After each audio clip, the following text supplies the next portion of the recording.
Kita buka ibu-ibu ya. Bismillahirrahmanirrahim. Assalamualaikum warahmatullahi wabarakatuh.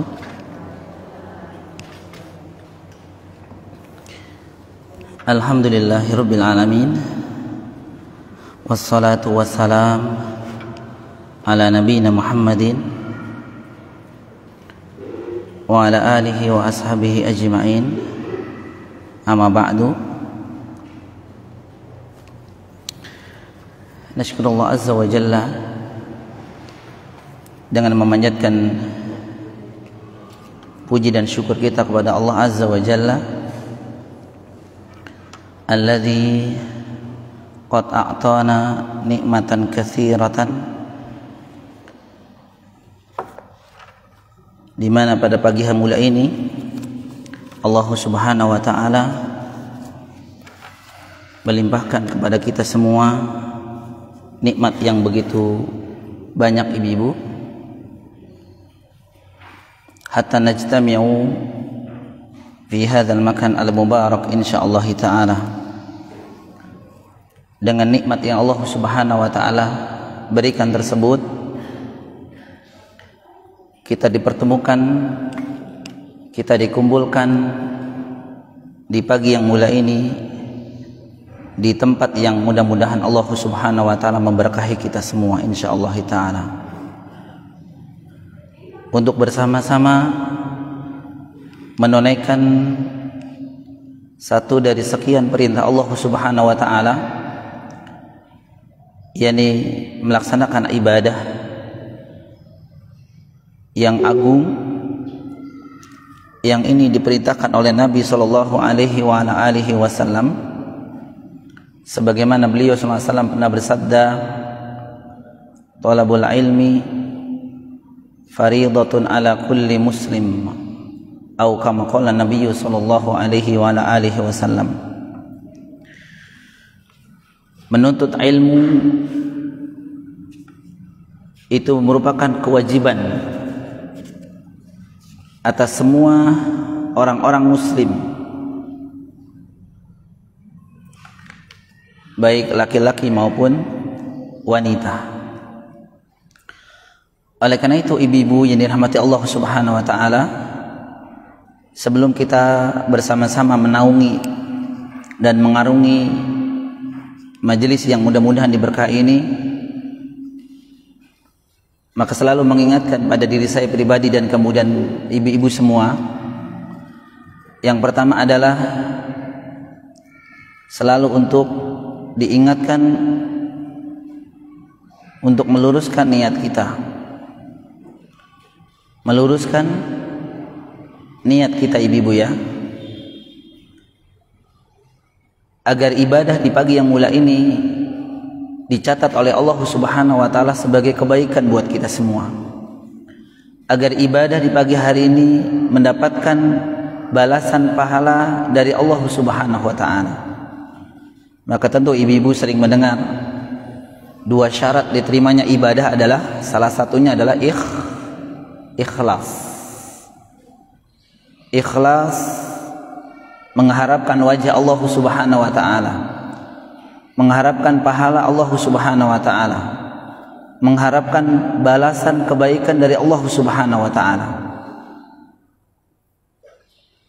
Satu di antara indikator ikhlas ibu-ibu yang dirahmati Allah Subhanahu wa taala, mungkin kita pernah bertanya pada diri kita, apa indikator ikhlas ketika bermajelis ilmu? Apa indikator, salah satu indikator kita dikatakan ikhlas ketika menuntut ilmu? Karena mungkin secara lisan kita sering mengatakan saya ikhlas, saya ikhlas mengikuti majelis ilmu, yang bentuknya mungkin bekanan, bahkan ada juga yang harian ya. Kalau saya lihat di beberapa info, ibu-ibu subhanallah ya, dengan bermajelis ilmu itu luar biasa. Ada yang bermajelis belajar bahasa Arab, begitu ibu ya. Ada yang khusus mengenai memperbaiki bacaan Al-Quran. tahsin atau tajwid Al-Quran.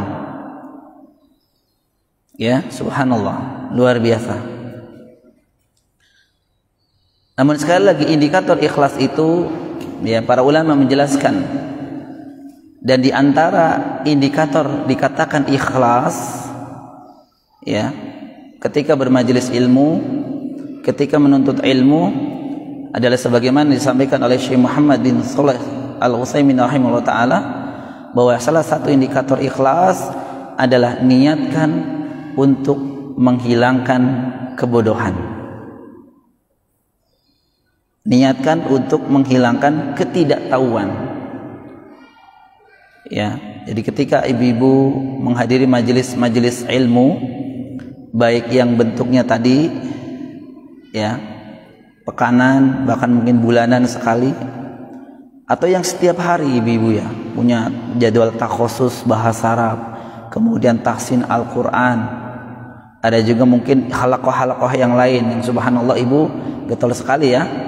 Mudah-mudahan menjadi kebaikan ibu semua. Nah, satu di antara indikator ikhlas adalah ketika kita bermajelis ilmu itu, kita mempelajari ilmu Allah itu, niatnya untuk menghilangkan ketidaktahuan pada diri kita. Ya, tentu kita sudah mengatakan kita sudah ngaji dari dulu ibu, ya. Kita sudah belajar ngaji dari kecil. Namun apakah salah ketika kita meniatkan ketika menuntut ilmu itu untuk menghilangkan kebodohan, menghilangkan ketidaktahuan? Sah-sah saja. Bahkan mungkin masih banyak ilmu yang belum kita terima ibu-ibu, ya. Masih banyak ilmu yang belum kita terima, kita ketahui. Maka dengan bermajelis ilmu insyaallah kita bisa mendapatkan ilmu, baik ilmu itu sudah tersampaikan kepada kita, ya, alhamdulillah itu menjadi kita lebih kuat, atau ilmu-ilmu yang mungkin belum sampai kepada kita semua.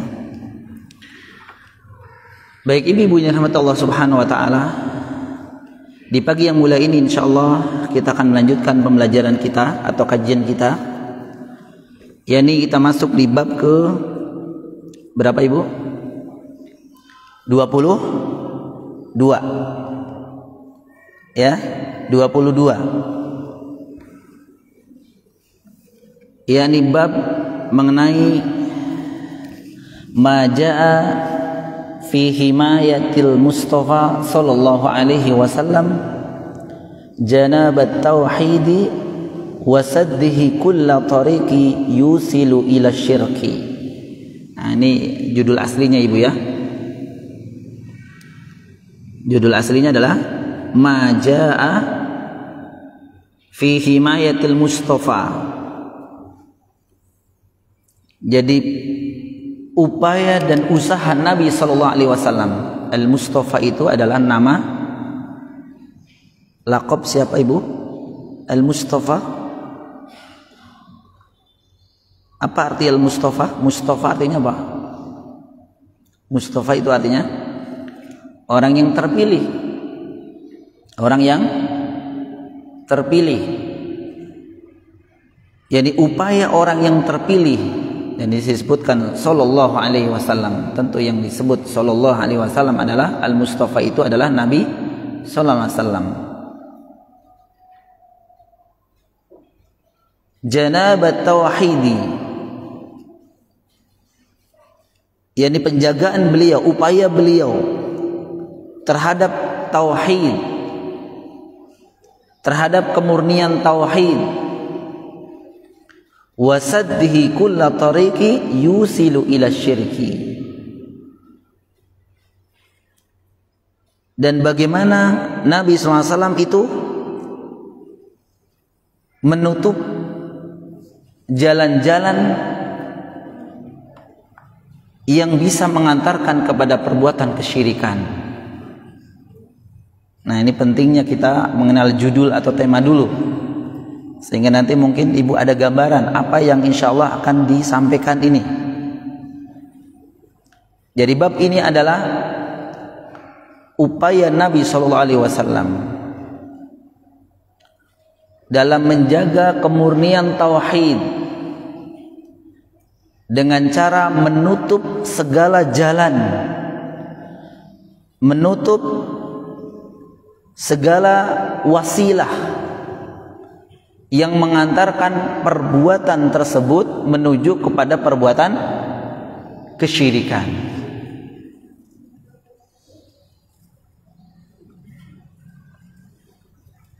Jadi disebutkan di sini janabat tauhid.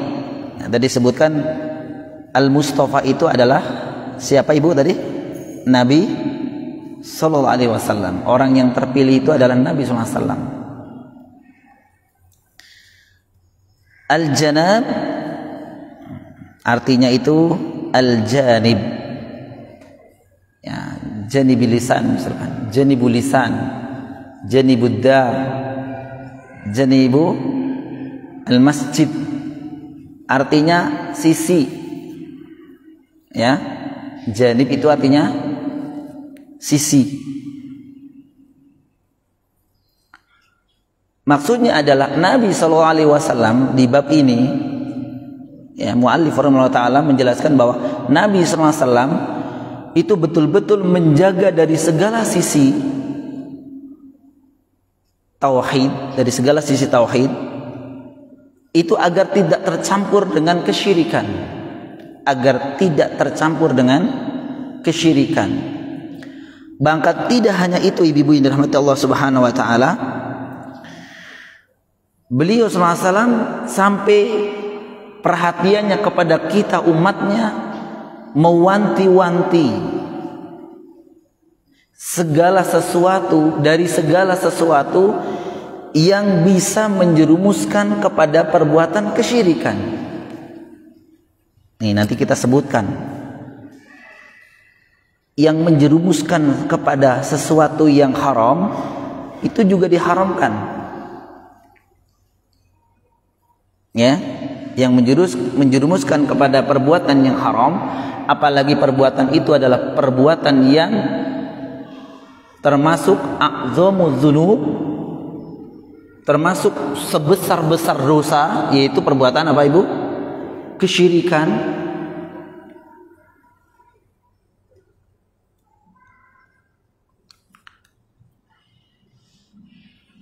Jadi semua yang bisa mengganggu kemurnian tauhid itu dijaga oleh Nabi SAW dari segala sisi. Sisi kanan, sisi kiri,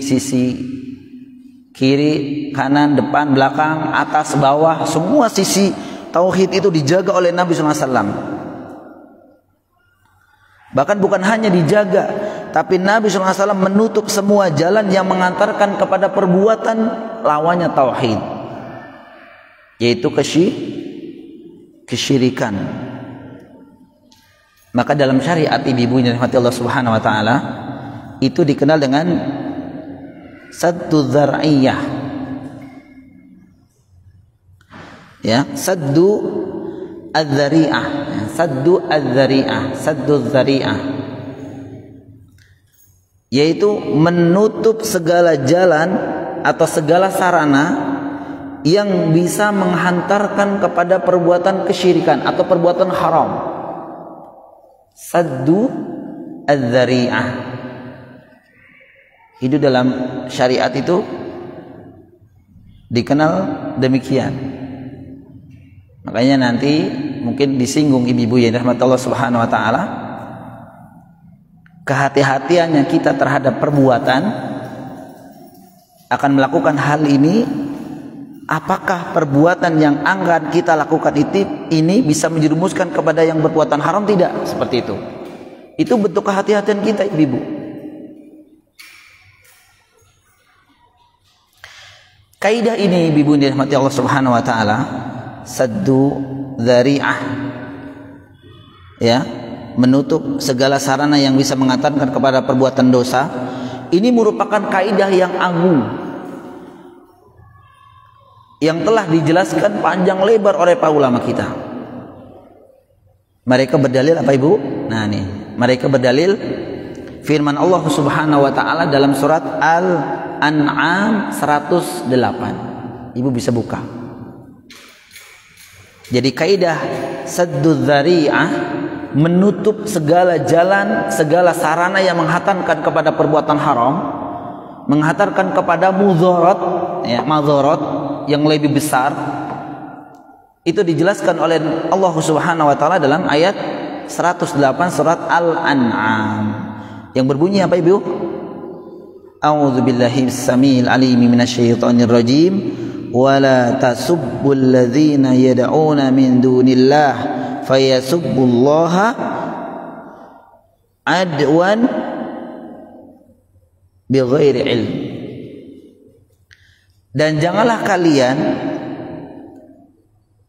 memaki sesembahan-sesembahan yang mereka sembah selain Allah Subhanahu wa taala. Wala tasubbul ladzina yad'una min dunillah. Janganlah kalian memaki-maki, janganlah kalian menghina sesembahan-sesembahan yang mereka sembah selain Allah Subhanahu wa taala. Fayasubbullahu adwan bighairi ilm. Karena jika kita memaki, menghina sesembahan-sesembahan yang disembah selain Allah oleh mereka, maka dikhawatirkan mereka akan memaki Allah dengan melampaui batas tanpa ilmu.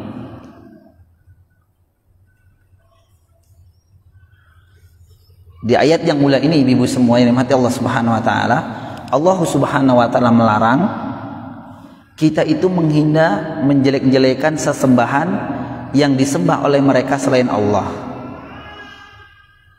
Apa ilat? Apa sebab larangan ini, ibu-ibu? Karena dia khawatirkan nanti mereka itu akan menghina Allah dengan tanpa ilmu.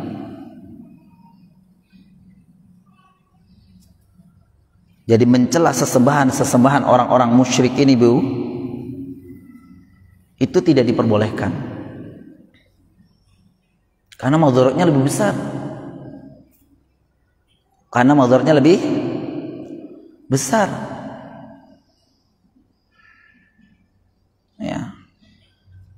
Apa madharatnya? Mereka akan menghina Allah Subhanahu wa taala, menghina yang kita sembah. Sesembahan yang kita sembah dihina oleh mereka. Tapi diawali oleh kita sendiri, kita menghina sesembahan mereka. Yang pada dasarnya sebenarnya ibu-ibu yang dirahmati Allah Subhanahu wa taala, mencela, menghinakan sesembahan-sesembahan Allah Subhanahu, menghinakan sesembahan-sesembahan selain Allah Subhanahu wa taala itu merupakan sesuatu yang disyariatkan. Awalnya demikian. Karena ini pula dilakukan oleh para nabi sejak zaman dulu. Dilakukan oleh para nabi zaman dulu. Kita contohkan Nabi Ibrahim alaihissalam. Nabi Ibrahim alaihissalam itu ketika beliau Nabiullah Ibrahim alaihissalam itu menghancurkan apa ibu? Berhala-berhala. Menghancurkan berhala-berhala. Jadi memang disyariatkan kita menghina, mencela dan bahkan menghancurkan sesembahan-sesembahan selain Allah. Memang disyariatkan. Akan tetapi ibu-ibu yang dirahmati Allah Subhanahu wa taala, apabila perbuatan itu atau perbuatan tersebut justru menghantarkan mereka berbalik akan mencela Allah Subhanahu wa taala, maka perbuatan tersebut menjadi perbuatan yang dilarang. Menjadi perbuatan yang dilarang. Ya.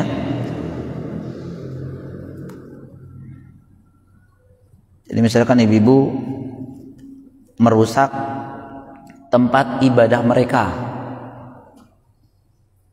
Merusak tempat ibadah mereka. Madharatnya lebih besar. Bisa saja nanti mereka akan menghina atau menghancurkan tempat ibadah kita, maka lebih baik hindari.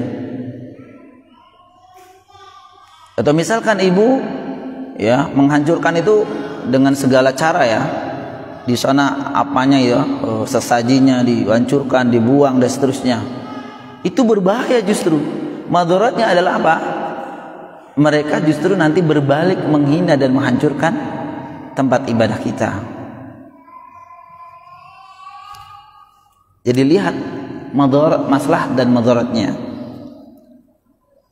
Nah, dengan dalil ini ibu-ibu yang dirahmati Allah Subhanahu wa taala, sesuatu yang awalnya disyariatkan oleh Allah Subhanahu wa taala, sesuatu yang awalnya disyariatkan oleh Allah Subhanahu wa taala itu bisa menjadi sesuatu itu terlarang.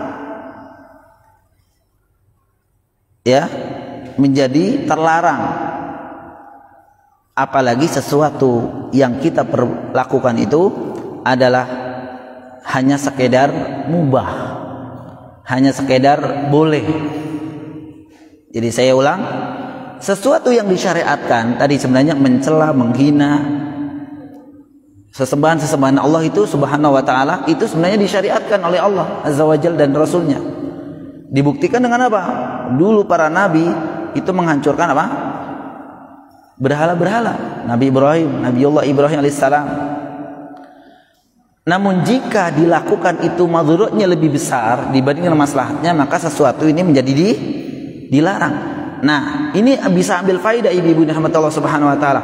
Sesuatu yang pertama disyariatkan saja bisa menjadi sesuatu yang dilarang karena dengan melihat maslahat dan madarat. Apalagi yang ingin kita lakukan itu hanya sebatas mubah, belum disyariatkan, belum diwajibkan.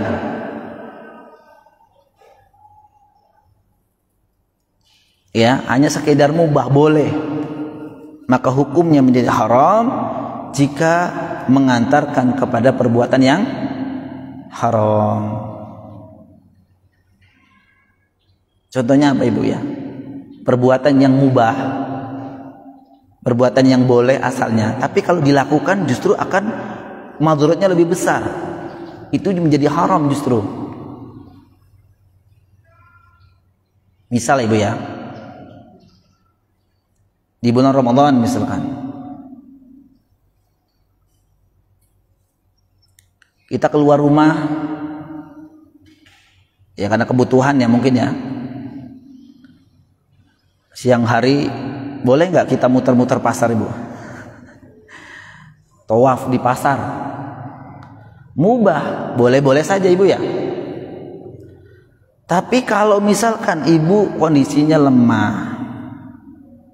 ya, memaksakan diri untuk ke pasar muter-muter dan itu yang dicari juga nggak jelas, yang menjadikan ibu nanti malah batal puasanya, maka lebih baik hal ini ditinggalkan.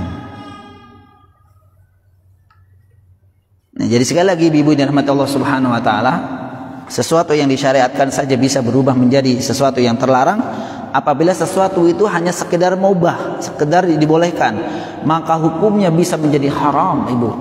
Jika sesuatu itu dilakukan, itu bisa menghantarkan kepada perbuatan haram. Sebagaimana firman Allah Subhanahu wa taala. Ya, kita contohkan di surat Al-Baqarah 104. Allah Subhanahu wa taala berfirman, "Ya ayyuhalladzina amanu la taqulu ra'ina wa qulu unzurna wasma'u walil kafirina adzabun alim." Hai orang-orang yang beriman, la taqulu ra'ina. Janganlah kalian mengatakan, ya, janganlah kalian mengatakan kepada Muhammad SAW, ra'ina. Ra'ina itu artinya apa? Kita jelaskan nanti. Wa qul unzurna wasma'u. Akan tetapi katakanlah unzurna wasma'u. Unzurna dan dengarlah. Walil kafirina adzabun alim. Dan bagi orang-orang kafir itu siksa yang pedih. Nah, kita jelaskan di ayat ini. Ya ayyuhalladzina amanu, hai orang-orang yang beriman. Allah memanggil orang-orang yang beriman. Ya, la taqulu ra'ina. Janganlah kalian memanggil Nabi sallallahu alaihi wasallam itu dengan ra'ina. Ra'ina itu asalnya itu artinya perhatikanlah atau dengarlah kami, perhatikanlah kami. Ra'ina itu artinya perhatikanlah kami wahai Nabi, atau dengarlah kami wahai Nabi. Orang-orang beriman itu dilarang untuk mengucapkan ra'ina kepada Nabi SAW, yang maknanya sebenarnya tidak terkesan buruk ibu ya. Perhatikanlah kami artinya, atau dengarlah kami. Akan tetapi ibu-ibu dari rahmat Allah Subhanahu wa taala, ra'ina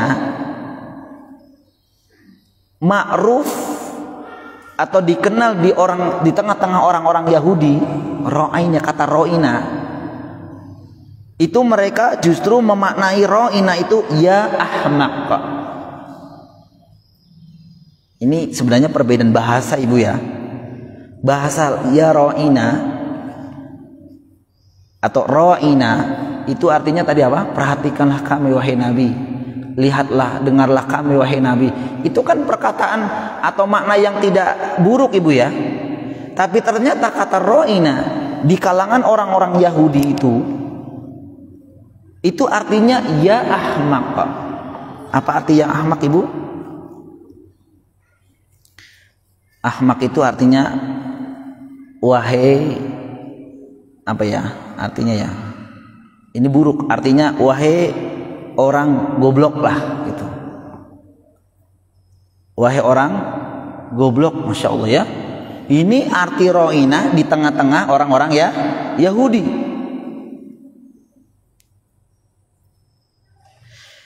Nah kita bisa lihat kenapa kok Nabi, kenapa kok Allah Subhanahu wa taala melarang orang-orang yang beriman mengatakan ra'ina, sedangkan ra'ina di kalangan kaum muslimin itu artinya tidak buruk. Tapi dikarenakan ibu-ibu rahmat Allah Subhanahu wa taala, kata ra'ina ini ya, kata ra'ina ini di kalangan orang-orang Yahudi itu buruk, ya ahmaq, wahai orang bodoh, wahai orang goblok. Maka dikhawatirkan ini kata ra'ina ini digunakan oleh orang-orang Yahudi ketika memanggil Nabi. Dikhawatirkan kata ra'ina ini dipakai oleh orang Yahudi ketika memanggil Nabi, yang mereka maknai ketika memanggil Nabi faliyadzubillah itu ya ahmaq, wahai orang bodoh, wahai orang goblok. Maka perkataan yang asalnya boleh ibu-ibu ya, maka perkataan yang asalnya boleh dan mubah itu dilarang oleh Allah Subhanahu wa taala, dilarang digunakan oleh kaum muslimin jika perkataan itu menjerumuskan kepada sesuatu yang madharat.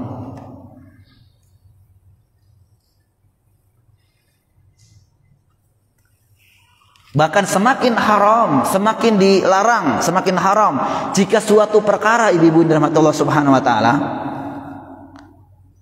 itu ketika dilakukan itu menjadi sarana yang tertinggi, sarana utama yang mengantarkan kepadanya untuk menuju kepada perbuatan yang haram.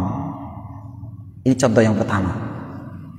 Ini sedang kita ajak sebenarnya ibu ya untuk memahami apa yang insya Allah kita sampaikan. Ini belum masuk loh ibu. Saya memahamkan kepada ibu dulu bahwa usaha upaya Nabi SAW untuk menjaga dari beberapa sisi, dari berbagai sisi kemurnian tauhid, dan beliau SAW menutup segala pintu, segala celah, segala jalan yang menjumuskan kepada perbuatan kesyirikan. Ini tanda sayangnya Nabi SAW kepada kita. Nah, kita ajak dulu ya untuk memahami yang dimaksud dengan atau maksud dari materi yang insyaallah kita sampaikan. Contoh kedua ibu-ibu yang dirahmati Allah Subhanahu wa taala. Ketika Allah Subhanahu wa taala berfirman dalam surat Al-Isra ayat 32. Wala taqrabuz zina. Wala taqrabuz zina. Janganlah kalian mendekati perbuatan zina. Innahu kana fahishatan wa sa'a sabila. Sesungguhnya zina itu adalah sesuatu perbuatan yang keji dan sesuatu jalan yang buruk.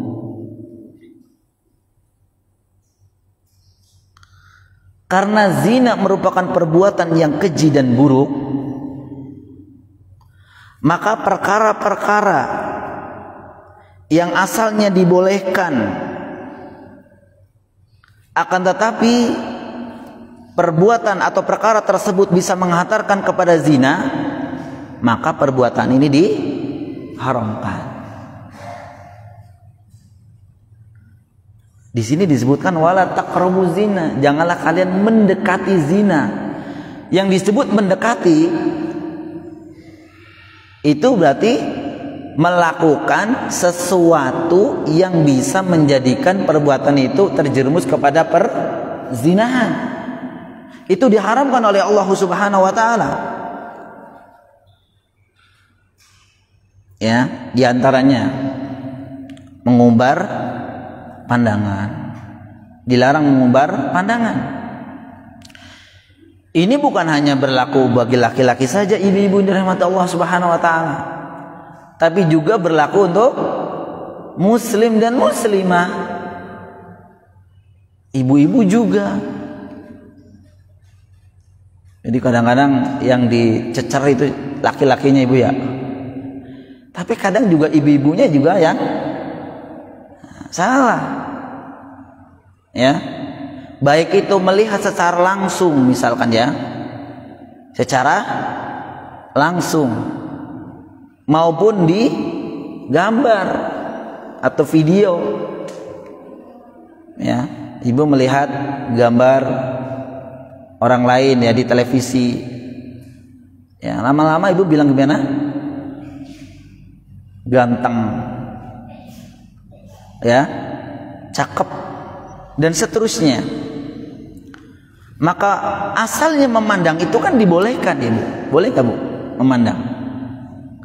Boleh-boleh saja. Akan tetapi Nabi SAW melarang pandangan yang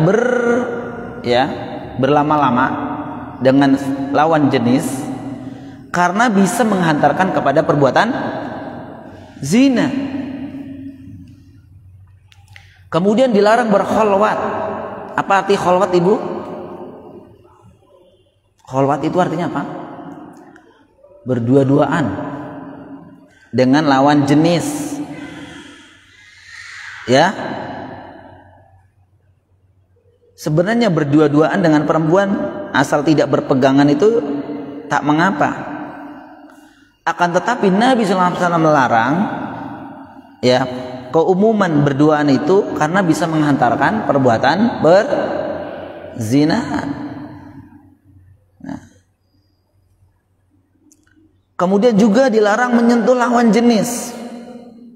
Itu dilarang. Baik bentuknya salaman, ibu ya.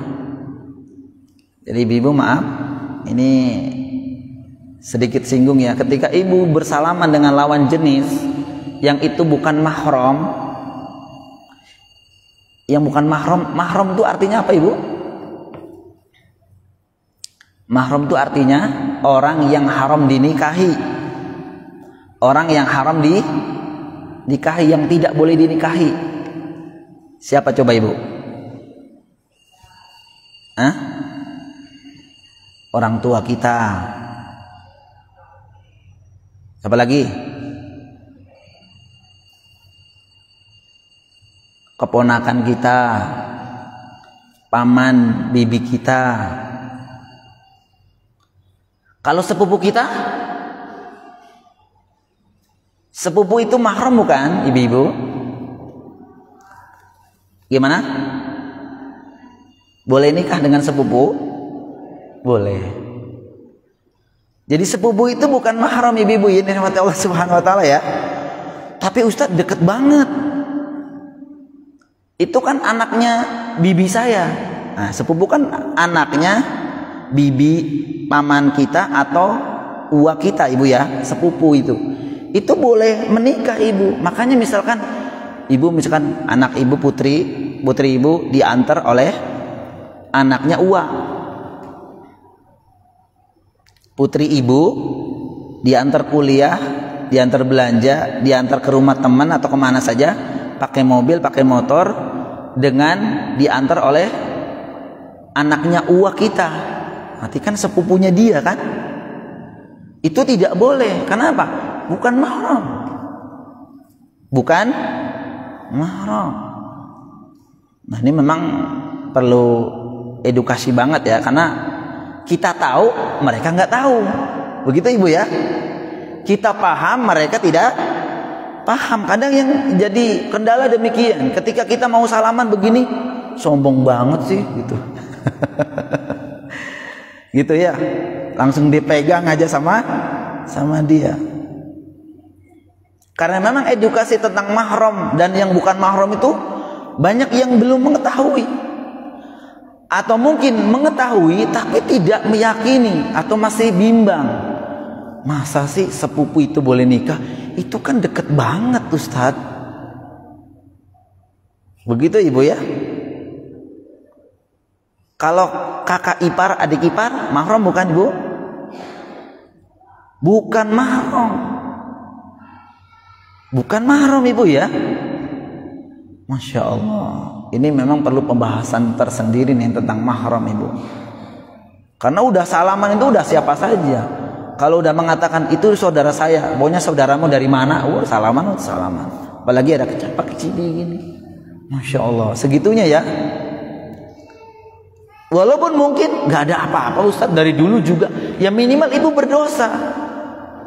Minimal kita berdosa karena kita melanggar apa? Syariat Allah Subhanahu wa ta'ala. Oleh karena itu, menyentuh lawan jenis, bersafar tanpa mahram, ya, dilarang menemui seorang wanita di rumahnya tanpa mahramnya, dilarang seorang istri mensifati wanita lain kepada suaminya karena takut suaminya nanti membayang-bayangi temannya dia. Kenapa dilarang seperti ini? Karena bisa menjerumuskan kepada perbuatan perzinahan. Jadi segala sesuatu yang menghantarkan kepada perbuatan haram itu wasilahnya juga dilarang oleh Allah dan Rasulnya. Ibu-ibu dirahmati Allah Subhanahu wa ta'ala.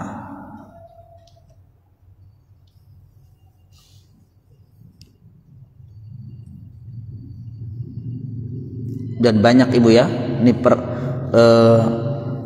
contoh-contoh yang lain. Dan yang terakhir, ini yang berkenan dengan kita ini ya.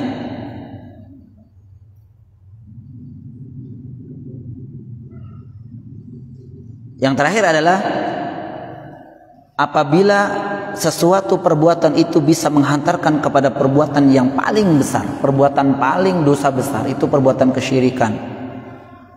Maka dalam syariat sesuatu yang bisa menghantarkan kepada perbuatan a'zamu dzunub, sebesar-besar dosa itu kesyirikan kepada Allah Subhanahu wa taala, waliyadzubillah, itu perbuatan itu menjadi perbuatan yang diharamkan oleh Allah dan Rasulnya. Contoh, syirik itu biasanya muncul karena pengagungan terhadap seseorang. Betul tidak Ibu? Kesyirikan itu, dan kita sudah jelaskan sebenarnya ya. Jadi kesyirikan itu awalnya itu berasal dari pengagungan yang berlebih kepada seseorang. Baik itu orang soleh maupun orang yang tidak soleh atau orang yang dianggap soleh oleh mereka. Ya, pengagungan terhadap orang soleh bisa juga mengagungkan kepada kuburannya, penghuni kuburan, baik dia masih hidup maupun meninggal. Oleh karena itu segala sarana yang menghantarkan kepada bentuk pengagungan kepada seseorang yang berlebihan, pengagungan yang berlebihan, atau kepada orang yang sudah meninggal yang dia dalam kubur itu, maka semua yang menjadikan ya berlebihannya pengagungan yang menjadikan nanti perbuatan kesyirikan, maka semua itu diharamkan. Contohnya apa ibu-ibu yang dirahmati Allah Subhanahu wa taala yang bisa menghantarkan pengagungan yang berlebihan menjadikan perbuatan itu syirkul akbar? Yang pertama, dilarang meninggikan kuburan. Dilarang membuat bangunan di kuburan, di atas kuburan. Tapi kasihan Ustadz, kasihan mereka gitu. Ya, kalau yang dimaksud ibu, misalkan kan ada seperti bapak saya ya, rahimahullah taala. Itu ketika meninggal sampai hari ini saya tidak buat bangunan bentuk apapun. Hanya digundukkan, saya pasang batu untuk tanda. Kalau memang misalkan nanti digusur Ustadz, ini regulasinya apa? Regulasinya buat apa? Akte apa namanya Bu? Sertifikat ya. Kubur kita buat. Kalau memang regulasinya seperti itu, kita buat. Jadi kita punya bukti otentik ya. Ini adalah kuburan bapak saya. Ini suratnya. Adapun kuburan itu ditinggikan, diberi bangunan, itu kan hak kita. Yang penting kita berikan apa namanya? Ya, sekedar tanda bahwa itu adalah kuburan. Jangan sampai nanti dikira itu adalah tanah kosong sehingga nanti digali lagi. Meninggikan kuburan dengan membuat bangunan, dan ini kita sudah sampaikan di sebelumnya ya, hulu terhadap orang-orang soleh itu mereka membangun di atasnya itu bangunan dan digunakan untuk sebagai sarana ibadah, tempat ibadah. Kemudian dilarang menyemen kuburan, disemen. Nah itu dibangun. Nah, kalau dibangun pasti kan disemen, dikasih lampu di kuburan. Itu kenapa dilarang disemen, dibangun, diberikan lampu? Karena itu perbuatan hulu. Yang perbuatan hulu ini menjerumuskan kepada perbuatan kesyirikan. Maka yang menghantarkan kepada perbuatan syirikan, maka wasilahnya pun dilarang oleh Allah dan Rasulnya. Dilarang memasang lampu, dilarang sholat di atas kuburan, dilarang sholat menghadap kuburan, dilarang berdoa di kuburan dengan keyakinan lebih dikabulkan. Tidak, ibu-ibu dirahmati Allah Subhanahu wa taala. Baik, ini adalah sekelumit sedikit contoh yang begitu detailnya Nabi SAW menunjukkan kekhawatirannya akan terjadinya kesyirikan karena pengagungan terhadap kuburan, sehingga Nabi SAW mengharamkan banyak perkara yang perkara-perkara ini bisa menghantarkan kepada perbuatan kesyirikan. Nabi SAW sangat khawatir, ibu dirahmati Allah Subhanahu wa taala. Perkara-perkara tersebut itu dapat menghantarkan perbuatan kesyirikan, sebagaimana pernah terjadi pada yang menimpa pada zaman kaum Nabi siapa? Nuh alaihissalam. Yang diawali terjadinya kesyirikan itu diawali dari apa, Ibu? Diawali dari pengagungan terhadap orang-orang saleh. Namun memang disayangkan ibu dirahmati Allah Subhanahu wa taala, di zaman ini kekhawatiran yang dikhawatirkan oleh Nabi SAW itu tidak mengindahkan perintah Nabi SAW. Bahkan terkesan banyak orang-orang yang bermudah-mudahan dalam perkara-perkara yang bisa menghantarkan kepada perbuatan kesyirikan. Ya, tadi disebutkan membangun kuburan, dibangun tinggi gitu ya Bu ya.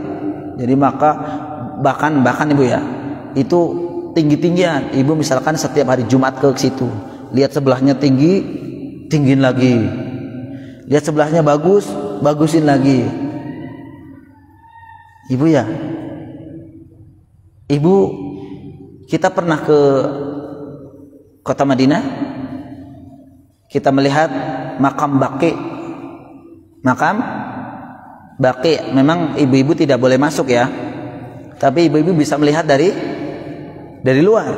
Coba ibu-ibu dirahmati Allah Subhanahu wa taala, lihatlah makam mereka, para syuhada, para sahabat, sebagian sahabat yang dikuburkan di sana. Bahkan ada satu sahabat yang kaya raya,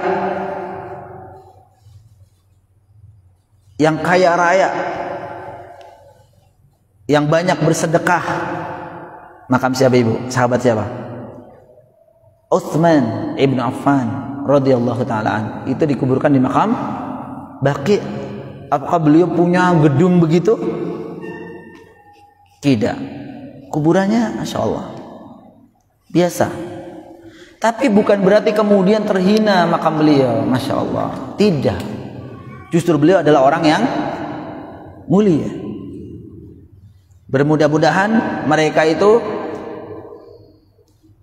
berziarah kubur dengan tujuan meminta keberkahan.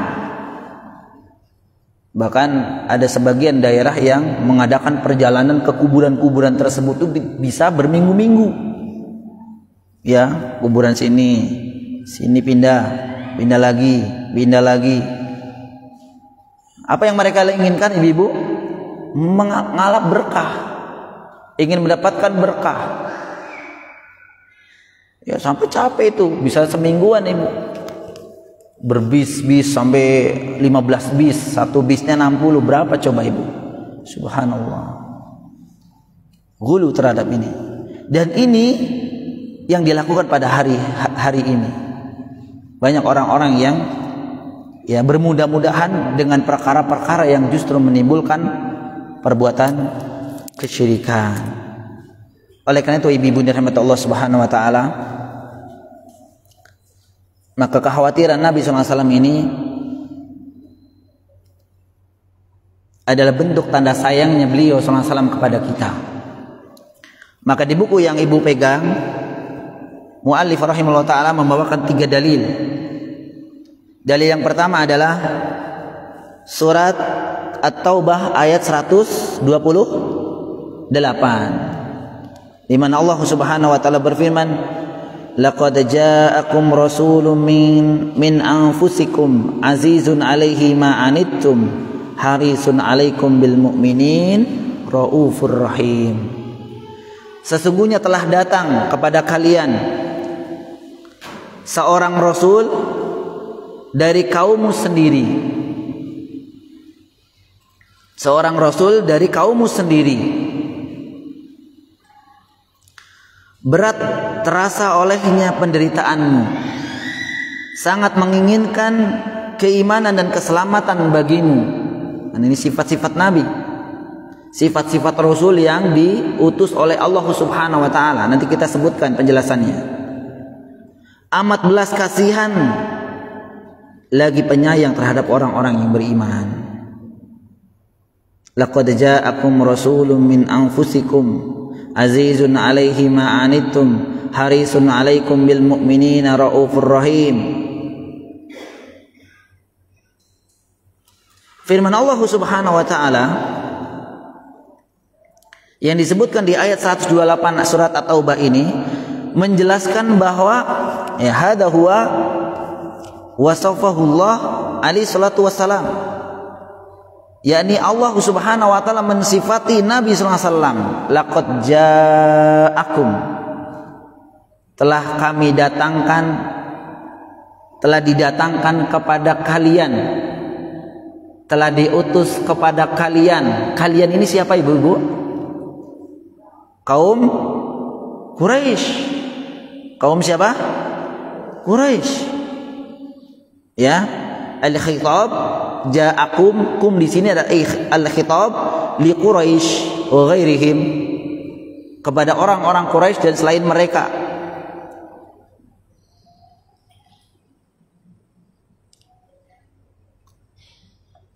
Min anfusikum ja'akum rasulun, telah didatangkan kepada kalian, telah diutus kepada kalian rasulun.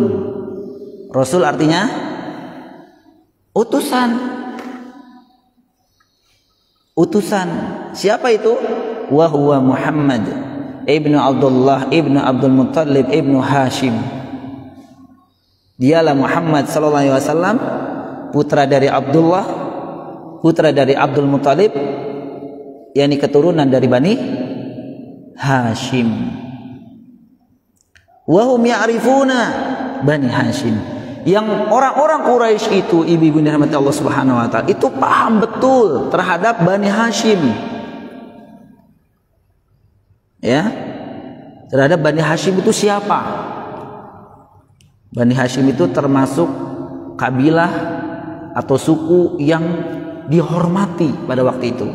Jadi Nabi SAW itu berasal dari keluarga terhormat. Jadi dari keluarga terhormat. Wa ya'rifuna fadlu Bani Hashim. Dan mereka orang-orang Quraisy ibu itu mengetahui keutamaan Bani Hashim. Bani Hashim itu seperti apa? Ya. Ini ceritakan tentang Rasul, Bu. Siapa Rasul? Min anfusikum, dari bagian kalian juga. Yaitu Muhammad ibnu Abdullah ibnu Abdul Muttalib ibnu Hashim. Yang mereka itu mengetahui bagaimana kedudukan Bani Hashim, kedudukan suku atau kabilah Hashim, Al-Hashim. Pada waktu itu Bani Hashim termasuk suku yang memiliki kemuliaan, memiliki derajat, dihormati. Ya, wa huwa syai'un ma'rufun indahum, yang memang mereka sudah tahu Bani Hashim itu seperti apa.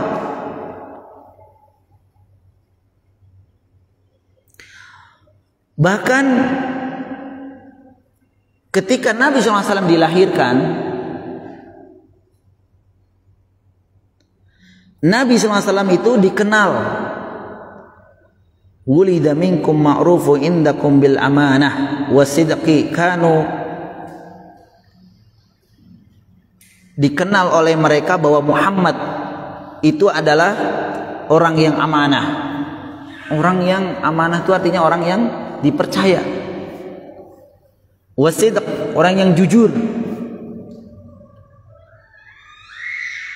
Wa yusammuna al-amin, bahkan yang memberi laqab, yang memberi julukan al-amin itu siapa, Ibu? Yang memberikan julukan kepada Nabi SAW itu al-amin, orang yang dapat dipercaya. Itu siapa yang memberi julukan ini? Orang Quraisy juga. Mereka juga yang memberikan julukan.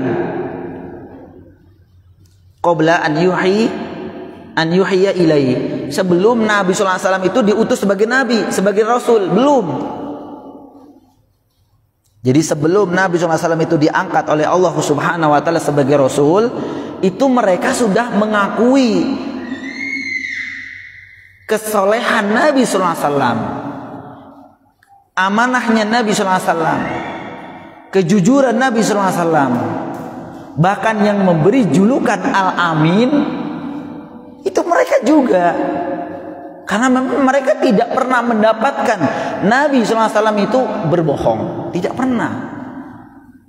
Ini ada nggak di antara kita yang jarang berbohong, Ibu?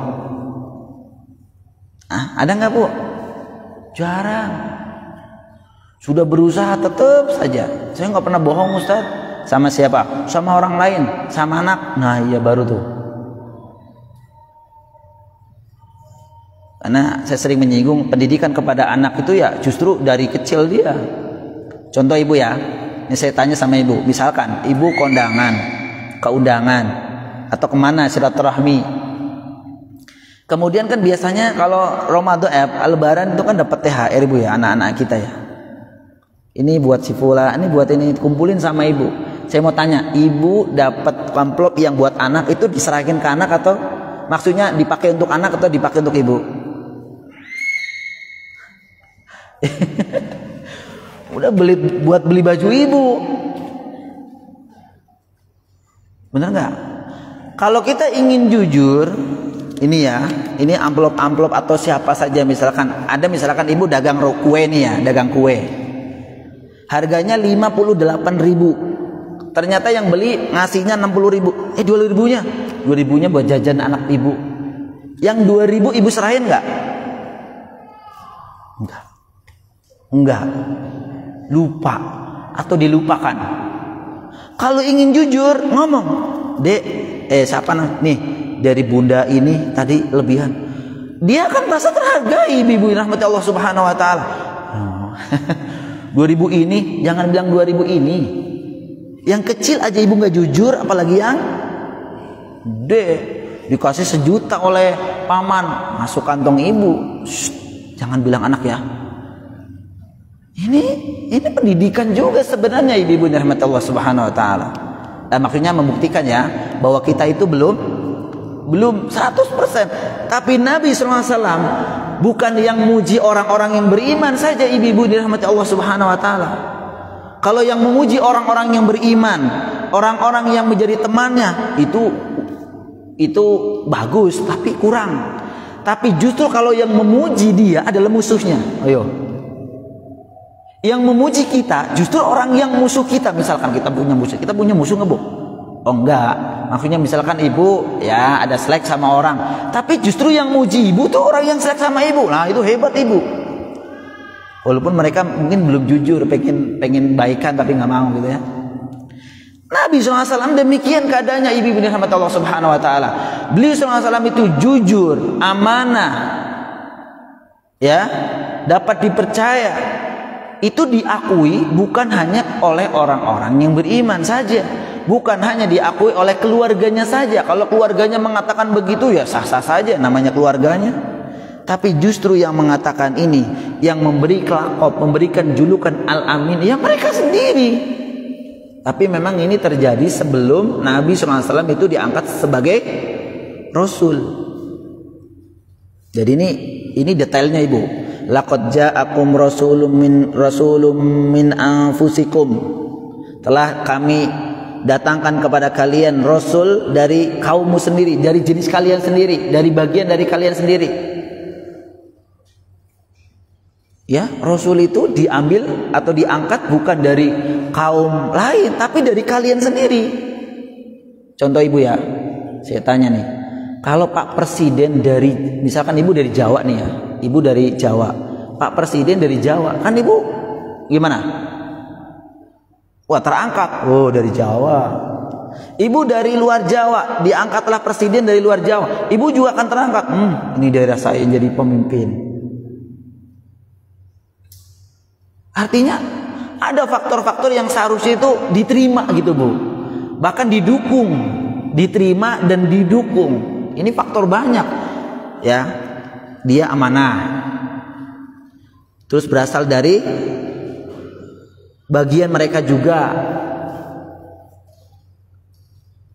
dan seterusnya.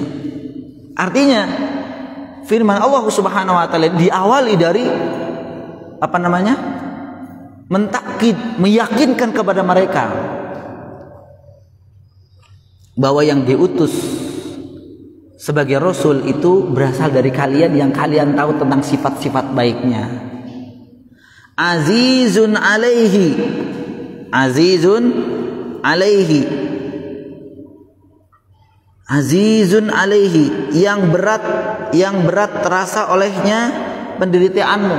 Nah ini maksudnya adalah Nabi SAW itu perhatian dengan kaumnya Quraisy,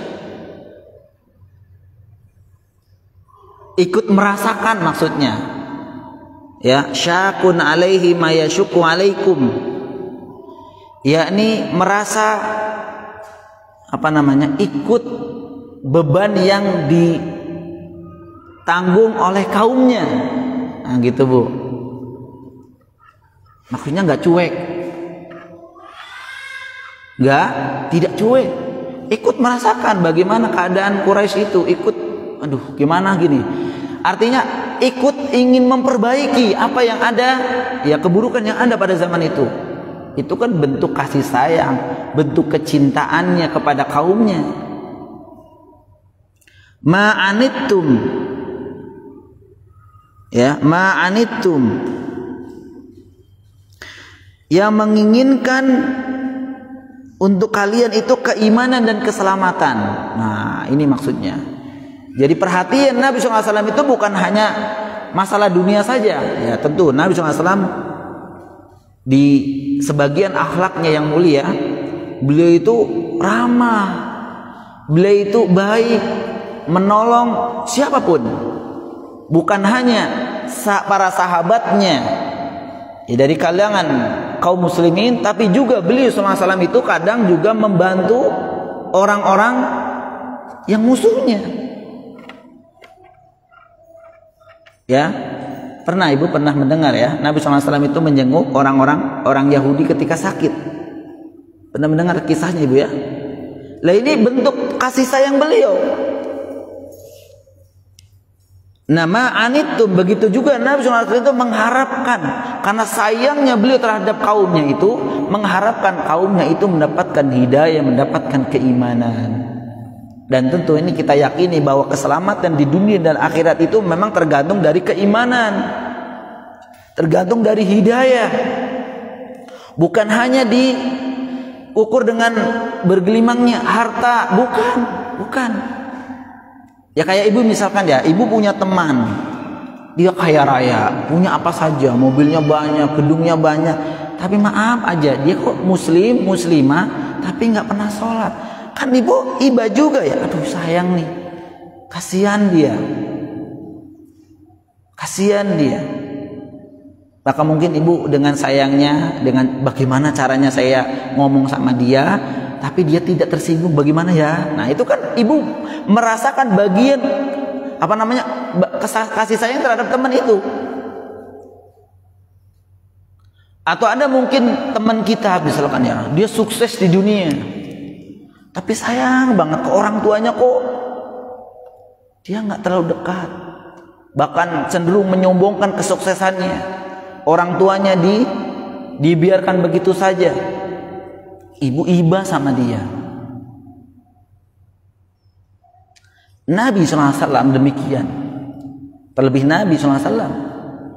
Ini Allah Subhanahu Wa Taala, sekali lagi Allah Subhanahu Wa Taala menyebutkan sifat-sifat Nabi SAW agar orang-orang Quraisy itu melek gitu loh, Pak, maksudnya ibu ya.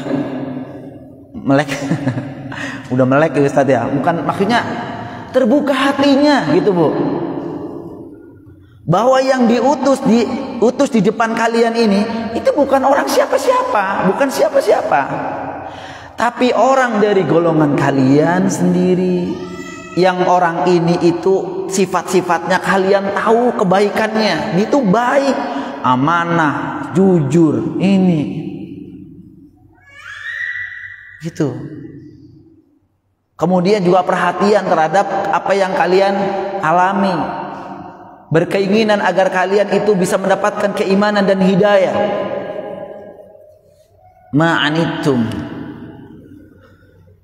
harisun alaikum. Wah, ini subhanallah. Harisun alaikum.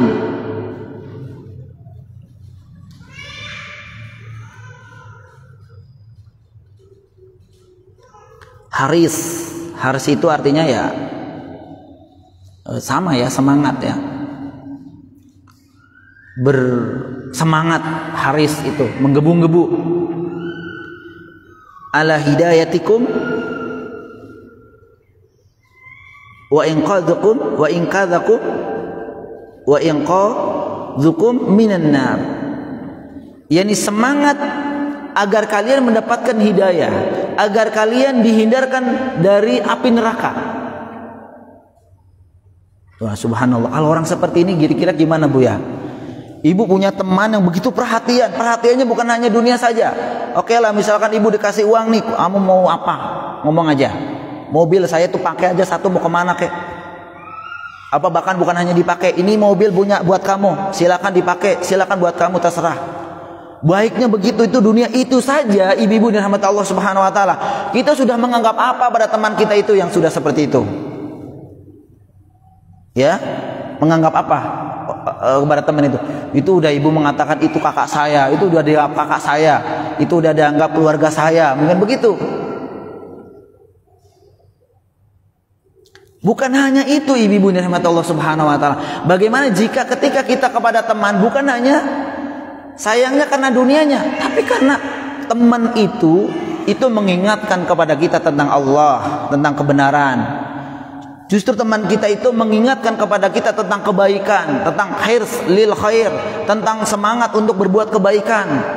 Itu benar-betul itu kita udah menganggap teman kita itu sebagai bagaimana? Saudara. Hati kita udah menyatu dengan teman kita ini. Lah inilah sifat Nabi SAW, sifat dari orang yang diutus oleh Allah Subhanahu Wa Taala. Bil mu'minina raufur rahim. Begitu juga Nabi SAW belas kasih lagi, penyayang kepada orang-orang yang beriman. Apalagi kepada orang yang beriman, tentu lebih. Kepada mereka orang-orang kafir Quraisy itu saja baik Nabi SAW. apalagi kepada para sahabatnya, kepada orang-orang yang beriman. Ini dalil yang pertama yang menjelaskan bahwa ya, ini diawali agar kita itu menjadi tahu bahwa Nabi SAW itu diutus dengan sifat-sifat yang begitu lengkap. Maka kenapa Nabi SAW dipuji langsung oleh siapa? Oleh Allah Subhanahu wa taala, Ibu. Wa innaka la'ala khuluqin azim. Ya, sesungguhnya engkau Muhammad adalah orang yang memiliki budi pekerti yang agung. Tidak ada orang di permukaan bumi ini yang mendapatkan ujian langsung dari Allah Subhanahu wa taala kecuali siapa? Nabi sallallahu alaihi wasallam. Maka luar biasa.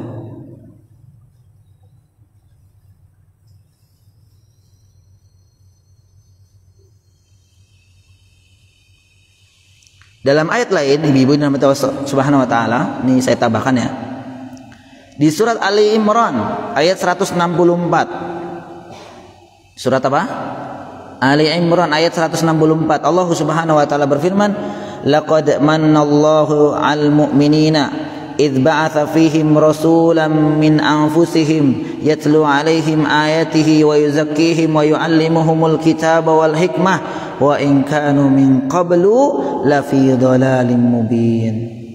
Sungguh Allah Subhanahu wa taala telah memberi karunia kepada orang-orang yang beriman ketika Allah Subhanahu wa taala mengutus di antara mereka seorang rasul dari golongan mereka sendiri yang membacakan kepada mereka ayat-ayat Allah, membersihkan jiwa mereka, mengajarkan kepada mereka Alkitab dan Al-Hikmah. Dan sesungguhnya sebelum kedatangan Nabi itu mereka adalah benar-benar dalam kesesatan yang nyata. Ini pula menunjukkan ya, nikmat diutusnya Nabi SAW di tengah-tengah mereka, di tengah-tengah orang-orang yang beriman, di tengah-tengah para sahabat yang dulunya sebelum diutusnya Nabi SAW itu, zaman itu disebut dengan zaman apa, Ibu? Jahiliyah.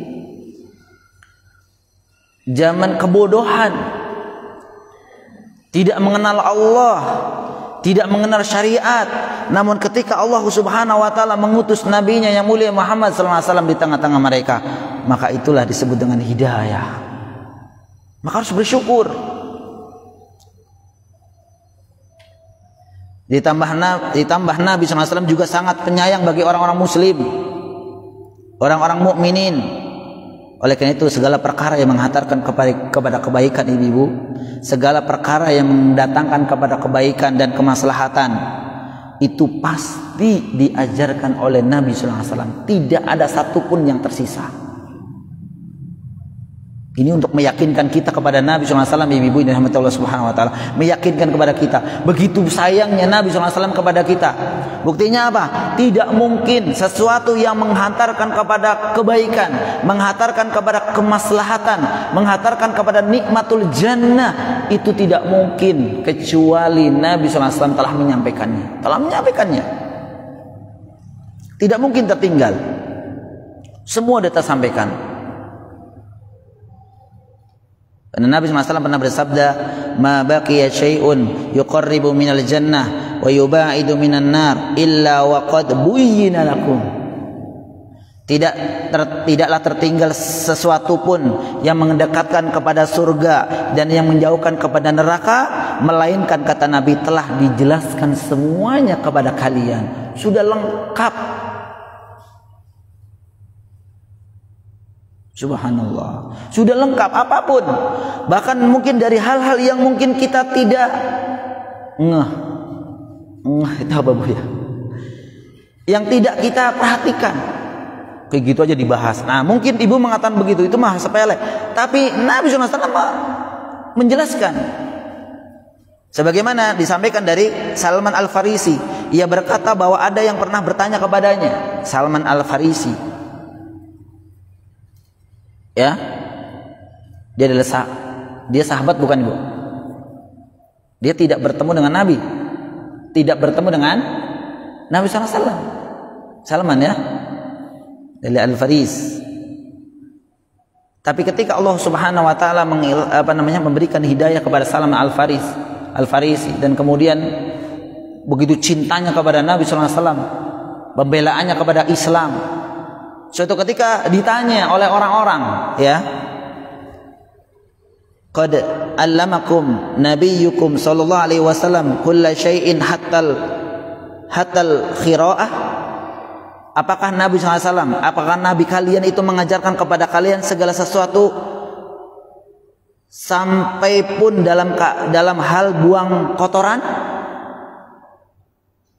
Ini ditanya, Salman ditanya, apakah Nabi engkau itu menyampaikan segala sesuatu sampai hal-hal yang, maaf ya, hal-hal belakang, hal-hal tentang buang air kecil, air besar, buang kotoran, itu kan buang kotoran, ibu maaf ya, itu kan sesuatu yang tidak ibu perhatikan. Saya mau tanya, ibu ketika setelah buang air besar atau kecil, itu diinget-inget gak? Nggak pernah. Yakin gak pernah diinget-inget? Udah buang, udah, ngapain diinget-inget ya? Itu artinya sesuatu itu Masya Allah kecil menurut kita ya, kecil banget itu. Tapi ditanya seperti itu, apakah Nabi kalian itu menyampaikan segala sesuatu, bahkan sesuatu itu adalah sesuatu yang berhubungan dengan kotoran? Apa jawab dari Salman Al-Farisi, Bu? Faqala ajal. Maka Salman mengatakan, iya. Ya, iya. Nabiku itu mengajarkan segala sesuatu. Ya, laqad nahana an nastaqbilal qiblah li ghaiti aw bauli aw nastanjiya bil yamini aw nastanjiya bil aqal min thalathatin ahjar aw nastanjiya bi raji'i aw bi azmi. Kata Salman, iya, Nabi kami sallallahu alaihi wasallam itu satu, telah melarang kami menghadap kiblat ketika buang air besar dan buang air kecil. Itu sampai begitu ibu semua rahmatullah. Buang air kecil besar tidak boleh menghadap kiblat. Itu kan hal-hal yang jelimet itu, tapi tetap diajarkan oleh Nabi sallam. Kemudian juga au baulin au nastanjiya bil yamini.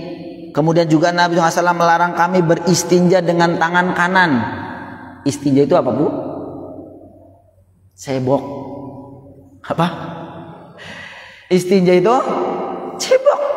Dilarang oleh Nabi SAW pakai tangan kanan. Kan? Aduh, detail sekali. Au nastanjiya bi aqalli min thalathatin ahjar, dan Nabi kami melarang kami ketika istinja itu dengan menggunakan batu tapi jumlahnya kurang dari 3. Kan salah satu istinja itu kan cebok itu, ibu ya, kalau nggak ada air pakai yang lain ya, pakai batu. Dan sunnahnya Nabi SAW itu memerintahkan atau mencontohkan ketika istinja dengan batu itu dengan 3 batu, dan melarang dengan batu kurang dari 3. Walaupun kadang ibu mengatakan 3 aja belum bersih Ustaz ya, tapi minimal dengan 3 batu ini, atau ada yang mengatakan 1 batu tapi 3 sisi, 1, 2, 3 boleh kalau memang gak ada batu banget. Kalau ada ya 1 buang ambil, atau buang ambil, 1 buang ambil, ya. Kemudian yastanjiya bi raji'i au bi azmi. Dan Nabi kami SAW itu melarang beristinja menggunakan roji itu kotoran, au azmi atau dengan tulang. Misalkan nggak ada air, nggak ada batu, nggak ada daun, adanya kotoran hewan yang sudah kering. Ya, kotoran sapi misalkan nggak boleh dipakai untuk bersuci, istinja nggak boleh. Ya, tidak boleh. Atau juga melarang kami menggunakan apa? Tulang. Karena tulang itu kenapa dilarang? Karena tulang itu makanannya jin. Benar nggak, Bu? Tulang itu makanannya jin.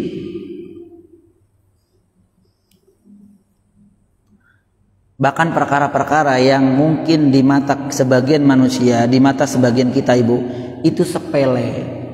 Itu diajarkan oleh buang hajat, ya, apa namanya, Ibu?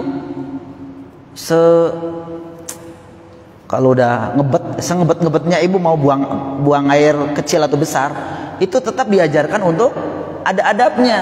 Masuk kamar mandi kaki kiri, baca doa. Doanya lagi begitu ya, lupa lagi ya. Doa apa nih?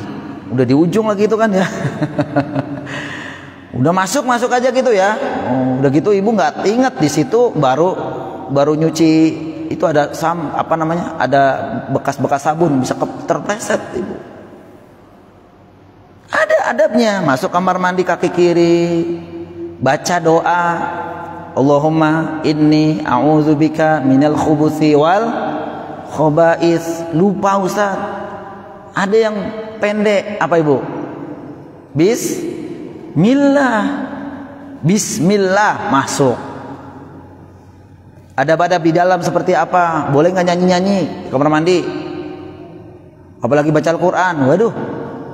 Bismillahirrahmanirrahim. Cakep di suaranya. Tapi di kamar mandi, wala yajuz, nggak boleh. Ini kan banyak orang yang tidak tahu. Terus jangan berlama-lamaan di kamar mandi. Ini adab Nabi SAW juga ke kamar mandi. Jangan berlama-lama di kamar mandi. Kecuali memang ada hajat. Kalau nggak ada hajat jangan lama-lama. Kenapa?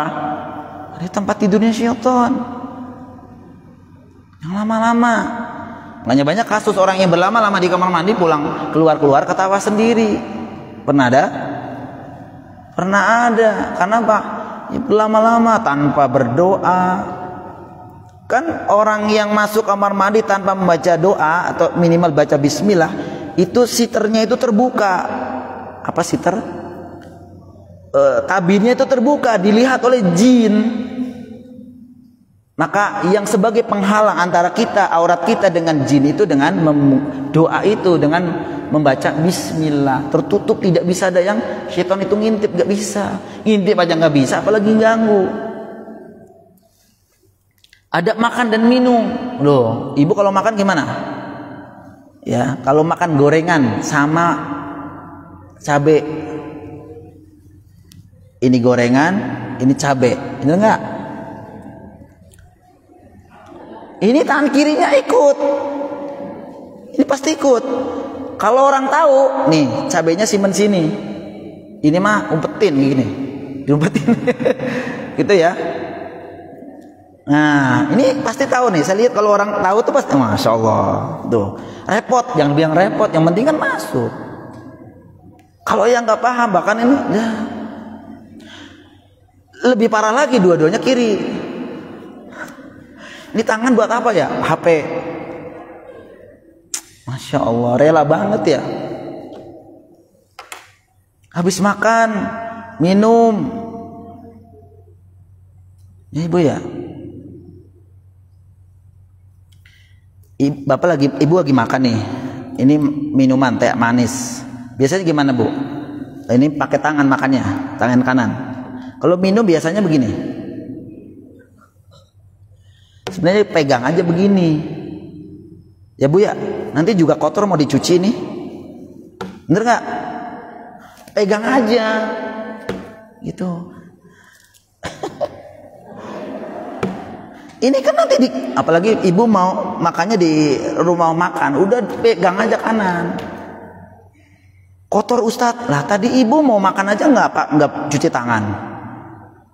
Tadi Ibu mau makan aja nggak cuci tangan. Kenapa kok mau pegang begini kayak gitu? Apalagi susah lah. kiri begini. Ini jangan. Ya. Ada makan dan minum. Itu Nabi SAW itu mengajarkan dulu. Nah, ini ada hadis ya. Fima makna. Maknanya adalah ini hadis riwayat Muslim. Di perawinya Imam Nawawi mengatakan bahwa ada seorang laki-laki itu ketika makan dan minum itu pakai tangan kiri. Tangan kiri, dan kemudian diingatkan oleh Nabi SAW, kul biyamini atau kama qala, maka makanlah dengan tangan kanan. Tapi orang ini katanya susah katanya. Maka kata perawi mengatakan dia tidak bisa mengangkat makanan dan minumnya ke mulut. Langsung dihukum oleh Allah Subhanahu wa taala di saat itu pula. Jangan sampai demikian ibu-ibu dirahmati Allah Subhanahu wa taala. Ada makan dan minum. Ya. Termasuk makan ketika makanannya itu barengan. Ibu makan kebuli. Kebuli ya, kan biasanya kalau pakai nampan itu kan makan. Makan mana? Ibu lihat, aduh, saya sebenarnya pengen yang sebelah sana, kambing. Yang dekat saya malah ayam. Ibu begini ya, boleh tidak? Maka secara adat tidak boleh. Ya. Kecuali yang diputer, Bu ya. Meja, kalau ibu kan punya meja yang diputer tuh. Tapi izin dulu. Maaf ya, saya mau ngambil itu. Oh silakan, puter. Jadi jangan diputer, ketika mau diambil, loh kok ngilang? Puter sama orang. Ini apalagi kita makan minum sama orang tua. Itu udah mau diambil sama orang tua tapi bilang nanti, dalam hatinya nanti dah gitu ya. Ternyata udah diputer, ibu yang makan. Kan sakit hatinya. Izin, boleh tapi izin. Kul biyaminik wa kul mimma yalik. Makan dengan tangan kanan, makan yang ada di dekatmu. Jadi makan tuh dari dekat ibu, yang dari tengah. Itu pun adab. Ini jarang kita ajarkan kepada anak-anak kita pula. Dan lain sebagainya, lain sebagainya. Ya, belum sambil jalan, sambil berdiri. Walaupun ada sebagian riwayat yang membolehkan makan minum itu sambil berdiri. Tapi Allah alam bisawab ya. Ada keluar rumah dan seterusnya. Ya ini semua telah diajarkan oleh Nabi SAW. Maka hal-hal yang sepele tadi, bukan sepele, hal-hal yang dianggap sepele tadi juga, maaf, hal-hal yang dianggap sepele itu saja diajarkan oleh Nabi SAW. Bagaimana dengan masalah-masalah yang tinggi, masalah tauhid dan syirik? Tidak mungkin Nabi SAW itu membiarkan. Tidak mungkin Nabi SAW tidak mengajarkan. Tidak mungkin ibu-ibu dirahmati Allah Subhanahu Wa Taala. Jadi jangan ngel. Kan niatnya baik. Nah itu kan banyak begitu kan. Ini ikhtiar. Banyak ilah, banyak alasan-alasan yang ada ketika kita ya kalau datang kepada mereka, datang kepada kita itu nasihat. Ibu nggak boleh begitu karena ibu gini-gini. Nah, ibu ada alasan juga. Niatnya baik saya. Niatnya baik. Ketika di hari lahir saya bersyukur kepada Allah Subhanahu Wa Taala. Saya traktir semua RT saya. Ibu kenapa kemarin gak traktir? Ini karena hari syukur saya. Kan syukur kan baik. Betul syukur itu baik. Tapi mengkhususkannya itu Nabi melarang. Tuh. Jadi kembalinya kepada Nabi SAW. Jangan ikut kepada kita. Memang gitu. Kalau memang menurut kita semua juga baik. Ibu-ibu rahmati Allah Subhanahu Wa Taala ya. Maka berbicara tentang syariat ibu-ibu rahmati Allah Subhanahu Wa Taala itu jangan melihat akal kita. Tapi lihatlah kebenaran dari syariat itu dari kacamata syariat. Maka benar kata ya seorang sahabat Nabi SAW, Ali ibn Abi Thalib radhiyallahu taala anhu, ketika beliau mengatakan gini,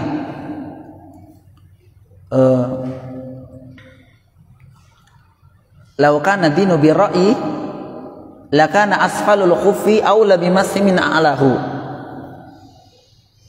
Kalau agama ini benar tidaknya itu kembali kepada akal, ro'yu, Lau kana dinu birra'yi, agama itu benar tidaknya itu karena akal, maka kata beliau apa? Fakana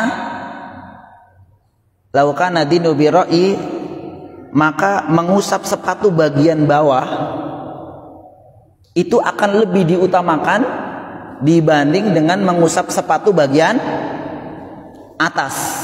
Ketika ibu berwudu, kan ada satu di antara sunnah berwudu, ketika memang pakai sepatu ya itu boleh diusap, nggak usah dicopot ya, nggak usah dilepas sepatunya.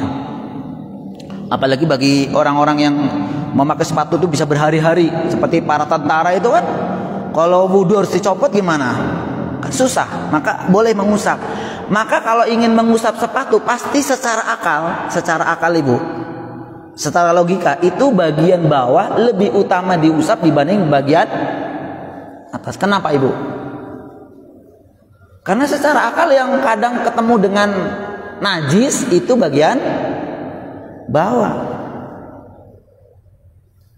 Pasti masa diusap atasnya, ya paling bawahnya lah Ustadz. Kenapa? Ini kan takut kita nggak tahu ya, nginjak kotoran, nginjak najis. Aw lebih masih min a'lahu, lebih utama bawah dibanding dengan atas. Tapi apa kata Ali bin Abi Thalib? Waqad ra'aitu. Nah nih Pak Ibu sekalian ya. Waqad ra'aitu Nabiy sallallahu alaihi wasallam yamsahu ala dhahiri hufaihi. Tapi justru ketika saya melihat Nabi SAW itu mengusap sepatu ketika memang pakai sepatu, ketika berwudu, justru saya melihat beliau bukan mengusap bawahnya, tapi ngusap atasnya. Nggak masuk akal. Nah ini dia, agama jangan diakal-akalin. Benar tidaknya jangan pakai akal kita, ibu-ibu rahmat Allah Subhanahu Wa Taala. Satu lagi, ketika ibu udah berwudu buang angin, batal nggak? Kemudian ibu wudu lagi, yang dibasuh apa? Yang dibasuh apa ibu? Yang dibasuh ya tangan, muka, kepala. Kenapa bukan tempat keluar buang angin tadi? Jangan diakal-akalin, nggak nyampe kita. Ya. Oleh karena itu Allah Subhanahu Wa Taala itu ya, dalam Al-Quran surat, saya lupa ya surat apa ya, Al-Mu'minun kalau salah ya.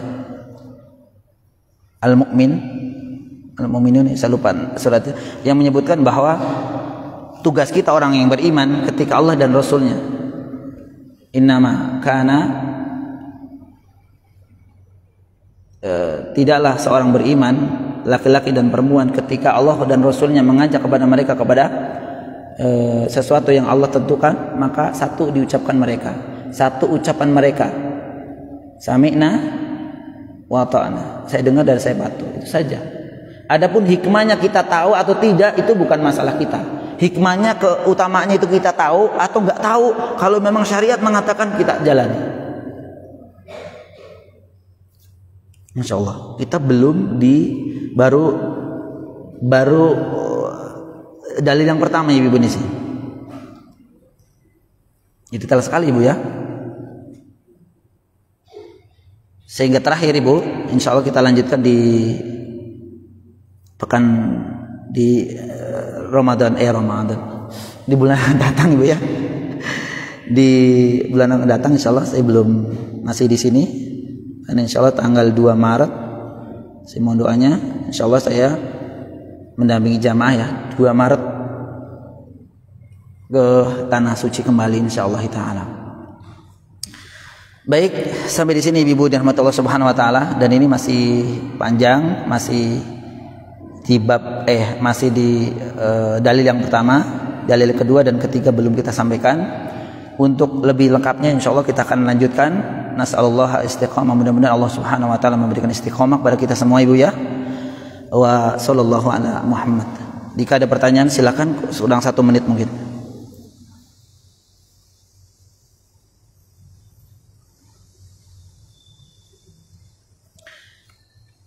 Kalau tidak ada, maka saya cukupkan. Baik, tidak ada ibu ya? Oh, monggo ibu. Enggak. Baik. Assalamualaikum. Waalaikumsalam warahmatullahi wabarakatuh. Semoga Allah merahmati Anda. Amin ya wa iyyakum. Mudah-mudahan juga ibu-ibu semua diberikan rahmat oleh Allah Subhanahu wa taala. Bagaimana dengan warga yang demo terhadap pembangunan gereja di sekitar rumah mereka? Apakah dilarang atau boleh dilakukan? Kalau ini sesuai dengan regulasi saja, ibu-ibu dan rahmat Allah Subhanahu wa taala. Sesuai dengan regulasi mungkin ketentuan pemerintah setempat. Kalau memang sesuai dengan regulasi, maka insya Allah itu tidak menyalahi aturan, ya, tidak menyalahi aturan insya Allah taala. Dan itu juga caranya bukan seperti itu. Caranya sebenarnya harus sesuai dengan sesuatu yang bagus. Walaupun mungkin ada yang mengatakan udah begini-begini tapi enggak. Itu kan berarti ibu, bapak-bapak, ibu-ibu yang bapak-bapak biasanya kalau ingin sesuatu itu harus ada, harus tercapai begitu. Jadi sebenarnya tidak, kita cari wasilahnya aja. Kita dengan cara begini, kok enggak ini ya, itu bukan bagian dari kita lagi, wewenang kita lagi. Jadi wallah alam bisawab, jika yang terjadi itu kalau memang sesuai regulasi, memang di situ ada pernyataan misalkan jika warganya sekian persen maka boleh. Kalau itu mungkin ya, saya tidak begitu hafal tentang itu. Tapi kalau memang misalkan ya secara ini kok ini Allah alam, maka kita yang disalahkan, ya. Dan itu perlu perincian tentu, ya, tidak bisa panjang lebar. Namun kita kembali kepada regulasi pemerintahan kita sendiri. Allahu a'lam bishawab. Baik ibu-ibu, nama Allah Subhanahu wa taala, mudah-mudahan pertemuan di pagi hari ini yang sebelum itu ini bisa mendapatkan manfaat.